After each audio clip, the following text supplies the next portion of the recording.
Hello everyone, so today we're going to be talking about what I think is one of the harder topics for people taking introductory neuroanatomy courses, the basal ganglia. So to make this topic a bit easier to understand, because there is a lot of content that's going to be thrown at you, I've divided it up into 5 sections. We'll first start off with an introduction into what the basal ganglia even are and talk a little bit about their anatomy and their function. And then we'll look at the 3 pathways of signaling that the basal ganglia use to carry out this function. After we've learnt about these 3 pathways, the direct, indirect, and hyperdirect pathways, we'll then look at how these pathways are regulated by other regions of the brain. And then we'll finish off the lesson by looking at a couple of neurodegenerative diseases that people can have when there's things that go wrong with their basal ganglia signaling. So now we'll start off with our introduction to the anatomy and function of the basal ganglia. The basal ganglia are actually not ganglia. They are composed of 5 nuclei. Remember that nuclei and ganglia both refer to aggregates of neuronal cell bodies. Nuclei are aggregates of neuronal cell bodies, or grey matter, within the central nervous system, whereas ganglia are aggregates of neuronal cell bodies that are in the peripheral nervous system.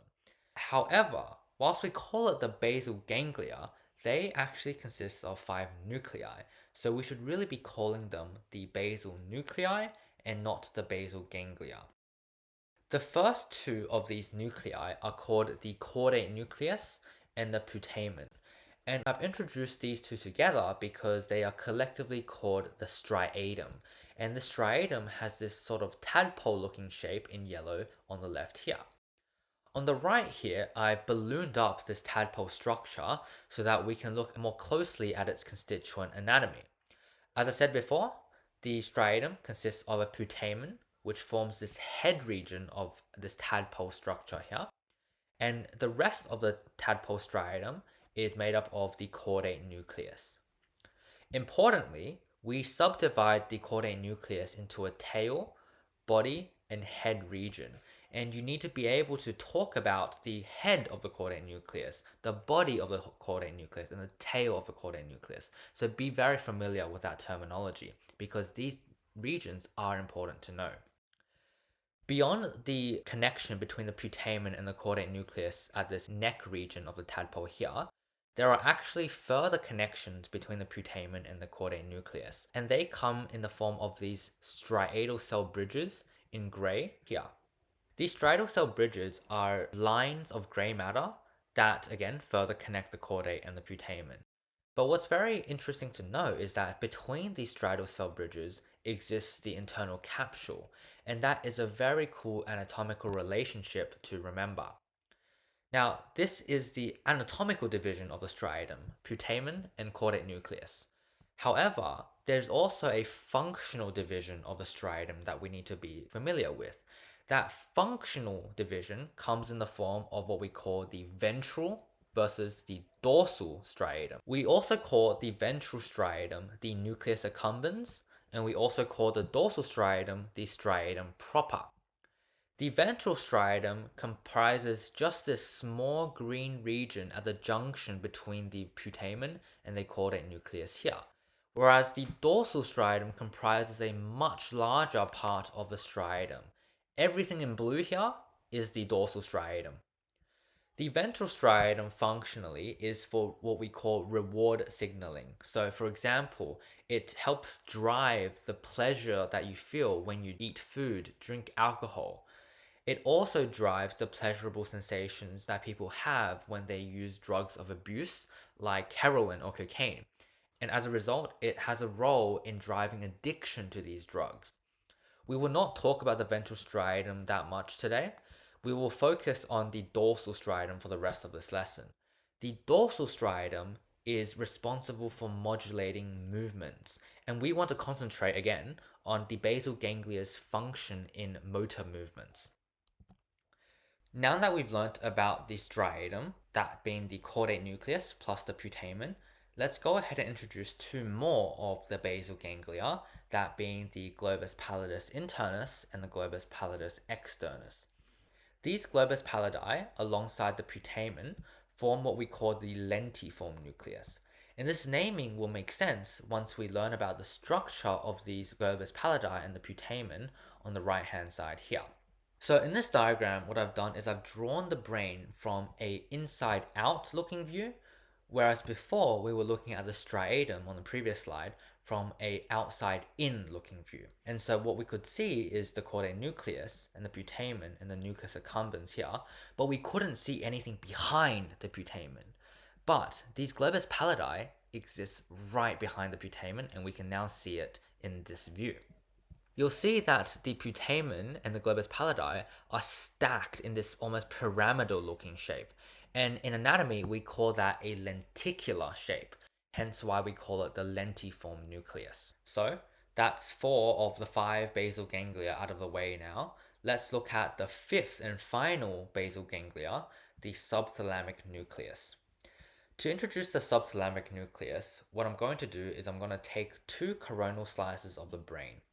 The first one in red is quite a rostral slice at the level of the junction between the caudate nucleus and the putamen. And remember, we call this junction the ventral striatum, which is in green, otherwise known as the nucleus accumbens. I've taken a second coronal slice in blue here at the level of the primary motor cortex, which remember exists in the precentral gyrus, so the gyrus that is immediately rostral to the central sulcus. In this red slice here, the point that I want you to take away is that when we take a slice so rostrally, we cannot see many of the basal ganglia. We can only see the head of the caudate nucleus, the putamen, and their junction at the nucleus accumbens. We can also see these grey squiggly lines, which remember are our striatal cell bridges.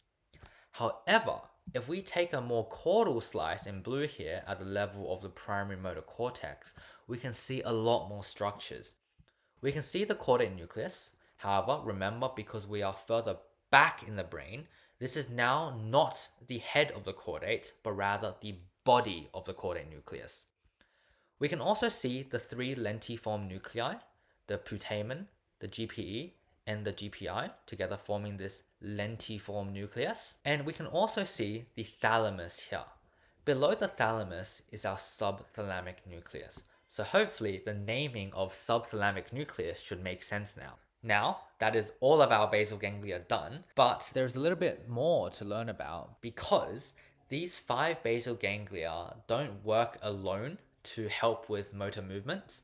They actually work with 3 other so-called partners, which are not basal ganglia in and of themselves. These partners are number 1, the motor cortices, specifically and primarily the supplementary motor area. However, other motor cortices such as the primary motor cortex also contribute. Now, for the rest of this lesson, I will be using the primary motor cortex in our illustrations and examples because I think it's easier to relate to.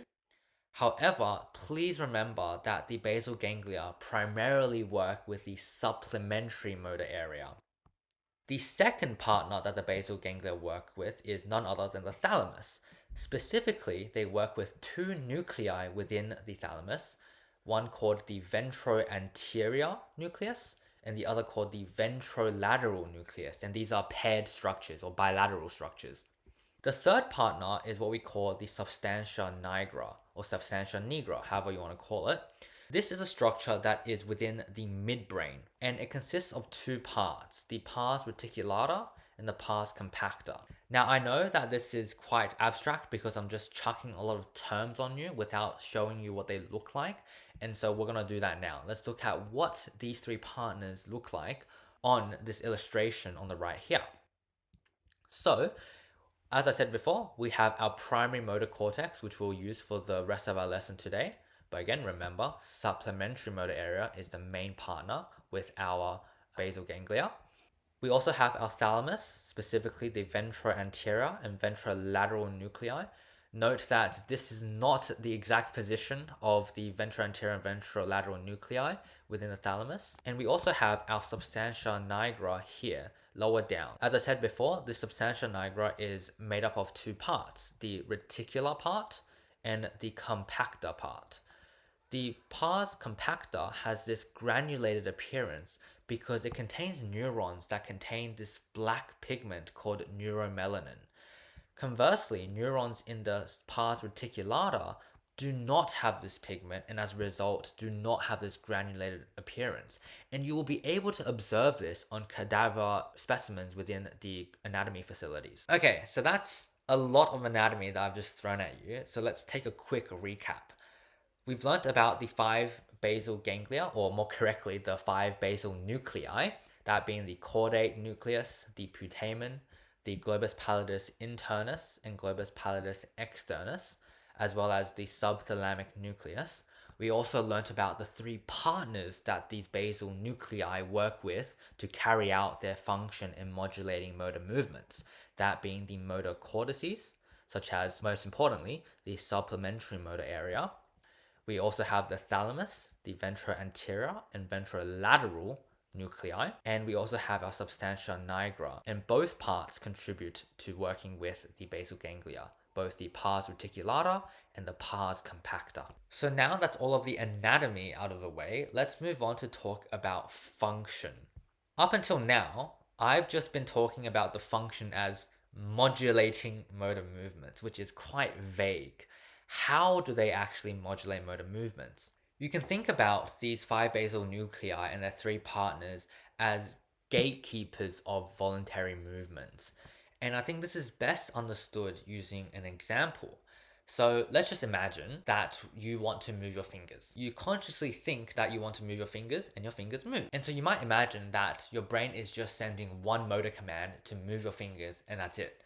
However, that's very far from what actually happens. Your brain, at the same time, for whatever reason, also sends many other motor signals that are completely unrelated to moving your fingers. And so there needs to be a mechanism that helps filter out that signal to move your fingers from all of that other noise. And that's exactly what your basal ganglia and their partners do. What they do is they look at, okay, are you a undesired motor command or a desired motor command? If you're an undesired motor command, so all of that noise and those irrelevant motor signals, the 5 nuclei and 3 partners will block those motor commands from being executed. However, if you're a desired motor command, so the signal motor command that you sent to move your fingers, the 5 nuclei and 3 partners will let that motor command to be executed. And so ultimately, when we talk about the gatekeepers of voluntary movement, we're talking about 2 functions. Function 1 is to block undesired motor commands. Function 2 is to allow desired motor commands to be let through. And so what that means is that we must have pathways of signaling that help block undesired motor commands and other pathways of signaling that help allow motor commands to be let through. Turns out there are 2 pathways that block undesired motor commands and 1 pathway that allows motor commands to be let through.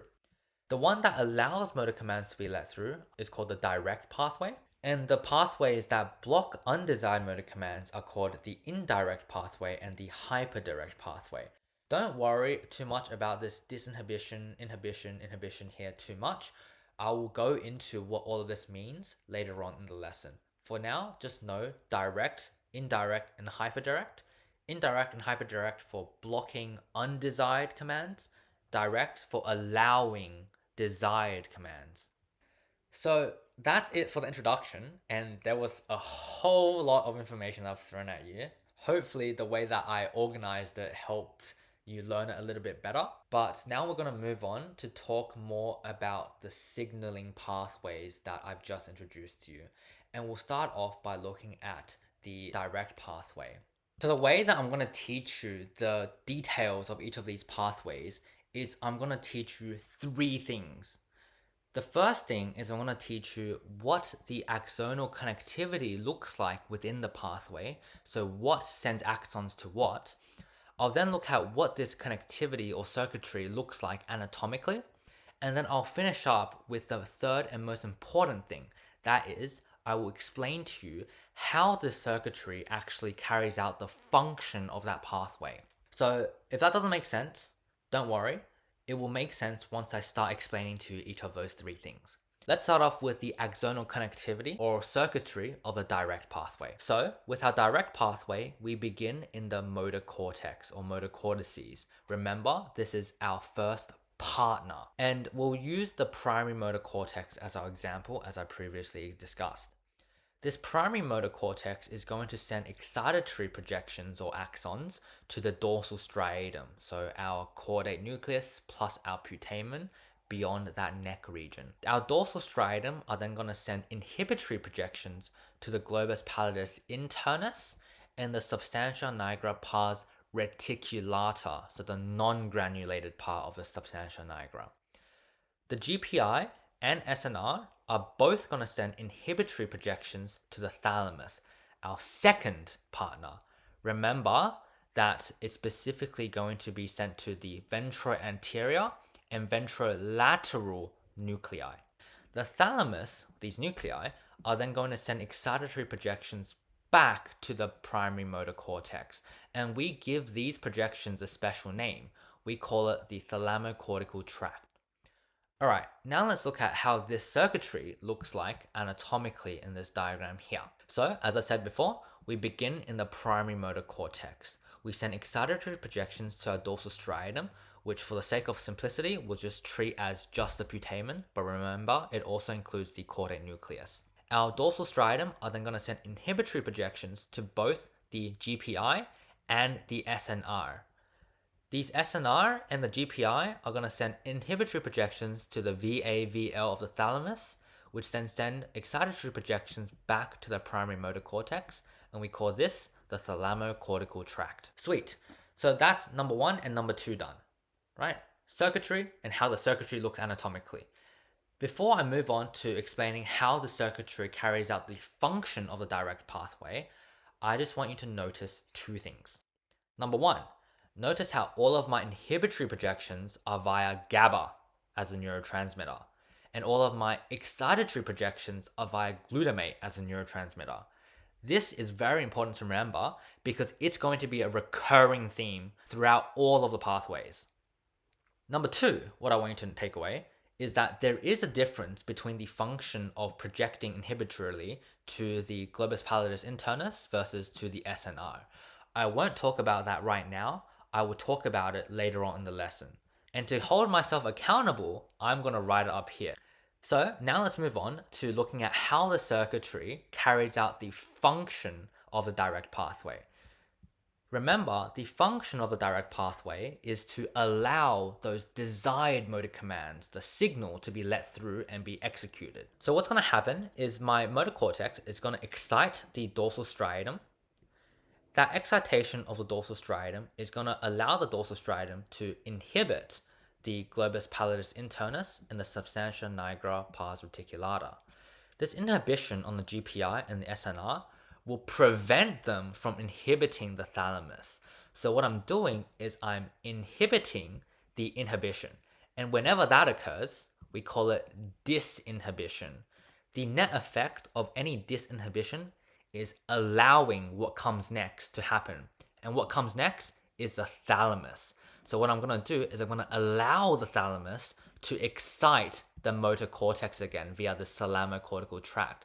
So essentially what I'm doing is I'm having the thalamus send this excitatory go signal back to the motor cortex and saying, you can go ahead and proceed with this motor command because it is the signal that you want to be carried out. So that is how the circuitry allows the direct pathway's function to be performed. So that's the direct pathway out of the way. Now let's move on to the indirect pathway and the hyperdirect pathway. So we'll start with the indirect pathway. And again, I'll follow the same progression.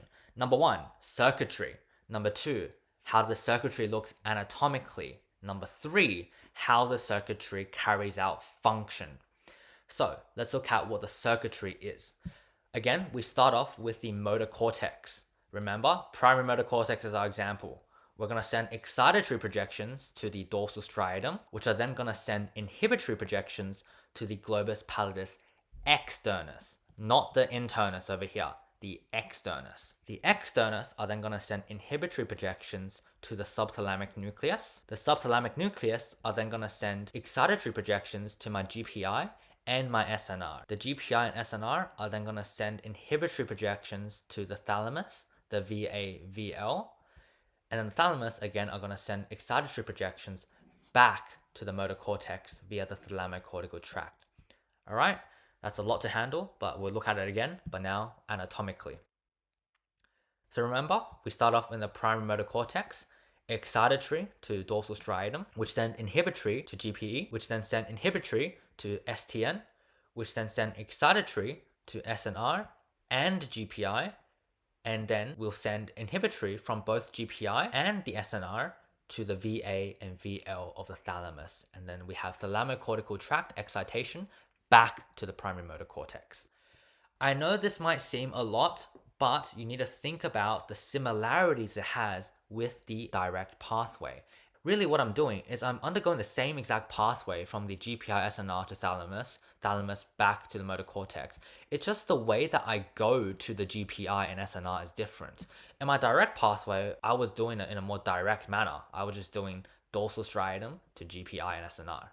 But now, with my indirect pathway, I'm doing it in a more indirect manner. I'm going from dorsal striatum to GPE to STN and then to SNR and GPI. So hopefully the naming also makes sense now. All right, so that is number 1 and number 2 out of the way. Circuitry done, anatomy of circuitry done. Now let's move on to how this circuitry carries out the function of the indirect pathway. So remember, the function of the indirect pathway is to inhibit the undesired motor program, the noise. What we do is we have a motor cortex exciting the dorsal striatum, and so we're going to allow the dorsal striatum to inhibit the GPE. If we inhibit the GPE, we're inhibiting its inhibition of the subthalamic nucleus. What do we call that? This inhibition of the inhibition. We call it disinhibition. Net effect, what do? We allow the STN to do its job. Its job is to now excite the GPI and SNR. So we are exciting the GPI and SNR. If we excite the GPI and SNR, we're going to allow them to inhibit the thalamus.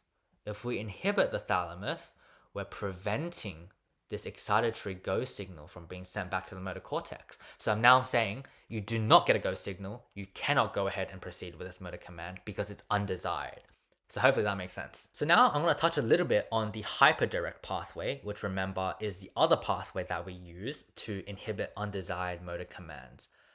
For this one, I won't go into the anatomy, so I'll just look at the circuitry and the function because the anatomy is really simple. It's just one projection. For circuitry, it's just sending an excitatory projection from the motor cortex to the subthalamic nucleus. And we call it the hyperdirect pathway because whilst the direct and indirect pathways take indirect and direct paths to the globus pallidus internus and SNR via the dorsal striatum, the hyperdirect pathway is so direct that it just skips the dorsal striatum entirely. This single excitatory projection from the primary motor cortex to the subthalamic nucleus has the same net effect as these 3 projections in the indirect pathway. Let's have a look at why this is true. So in my indirect pathway, I'm exciting dorsal striatum. I'm therefore inhibiting the GPE. And because I'm inhibiting the GPE, I'm inhibiting its inhibition on the STN. So I'm allowing the STN to go ahead. Same thing as if I just tell my motor cortex to say, oh, hey, STN, you can go ahead, right? So it's the exact same effect. The only difference is that it's a lot faster. So because it's the same, it's going to carry out the same function of the indirect pathway to inhibit undesired motor commands. But because it's a lot more direct and straightforward, it's going to give a more strong and quicker inhibition of these undesired motor programs. Now, in practice, there are more nuances about the function of the hyperdirect pathway, but since this is an introductory video, all I want you to take away are 2 features of the hyperdirect pathway. Number 1 is what we've already talked about, that it gives a stronger and quicker inhibition of the undesired motor programs because of this more straightforward single excitatory projection straight to the STN from the primary motor cortex.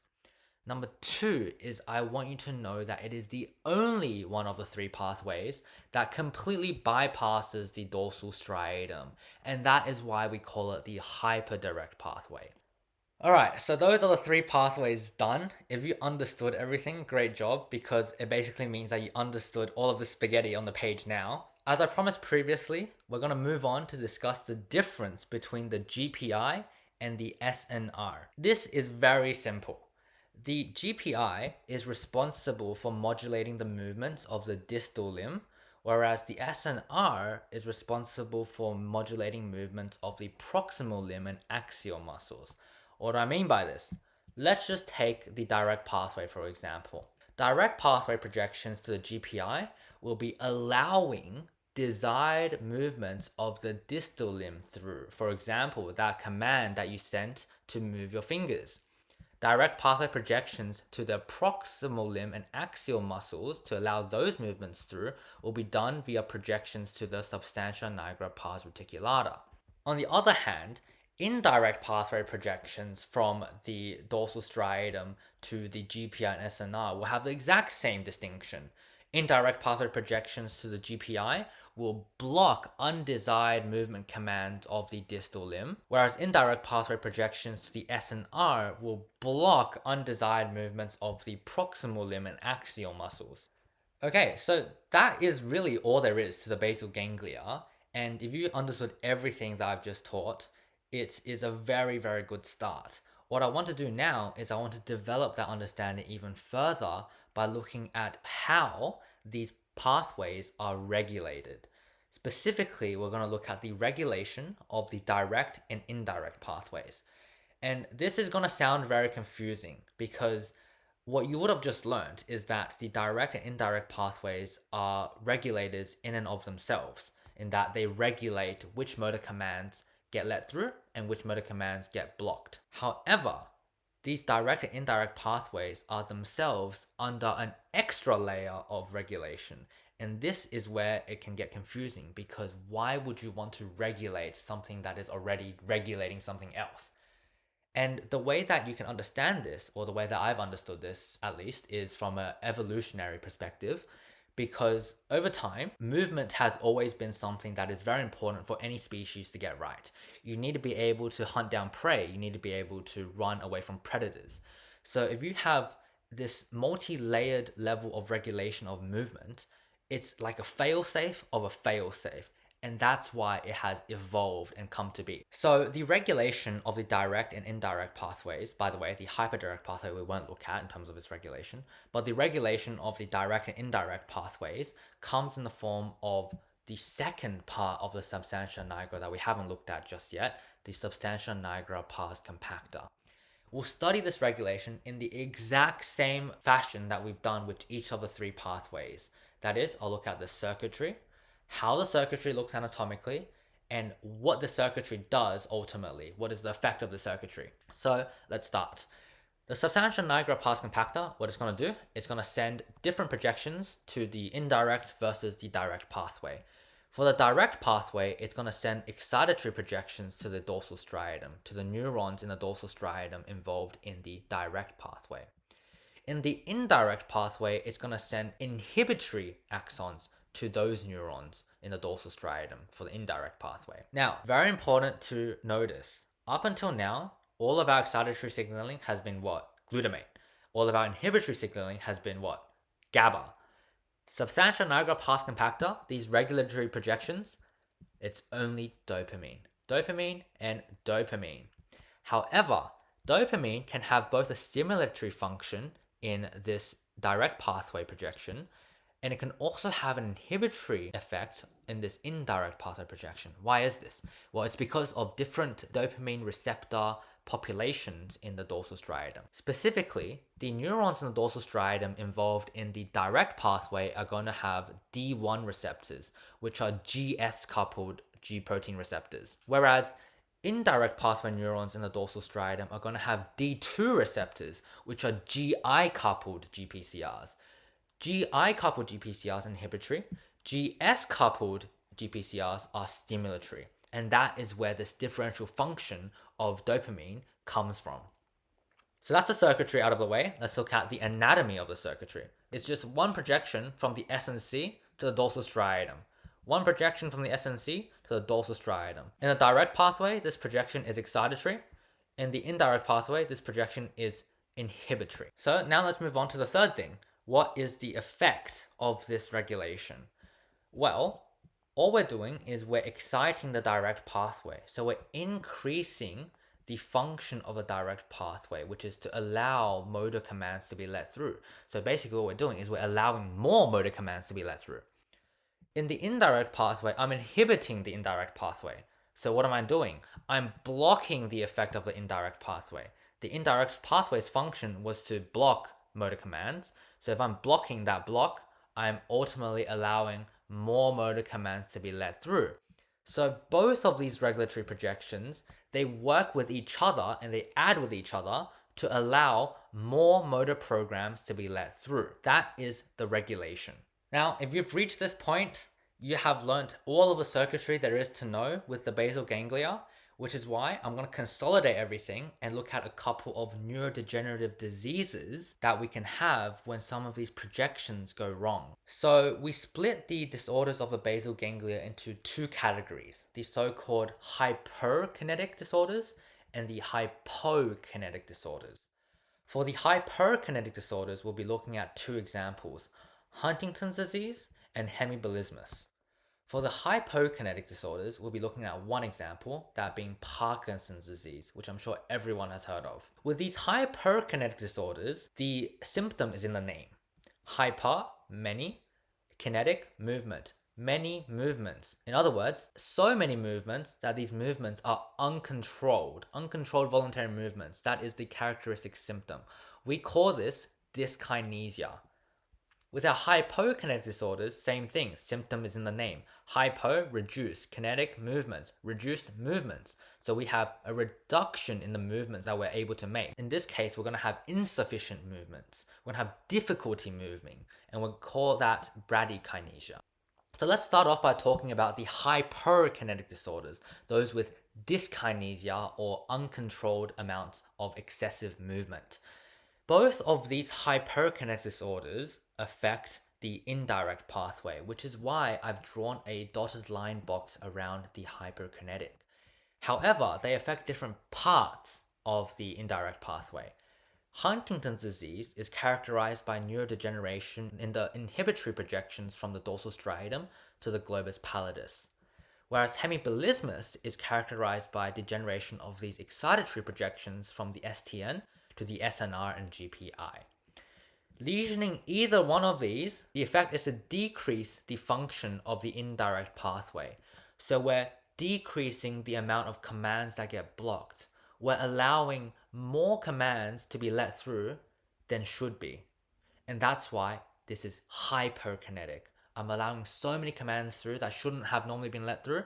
I get uncontrolled voluntary movements. I get movements that I never even wanted to occur. We get dyskinesia. With our hypokinetic disorder, Parkinson's disease, the lesion is a bit more complex because it affects both the indirect dotted line and the direct solid line pathways. It does this by causing neurodegeneration in the regulatory projections from the SNC that we just learnt about.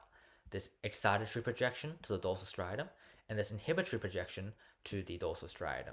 Inhibitory, remember, is for indirect. Excitatory, remember, is for direct. Now, what are the functions of these two projections? Right? Remember, both of these projections were to increase and allow more motor movements to be let through. If I lesion both of them, what am I going to do? I'm going to decrease the number of movements that get let through with both lesions.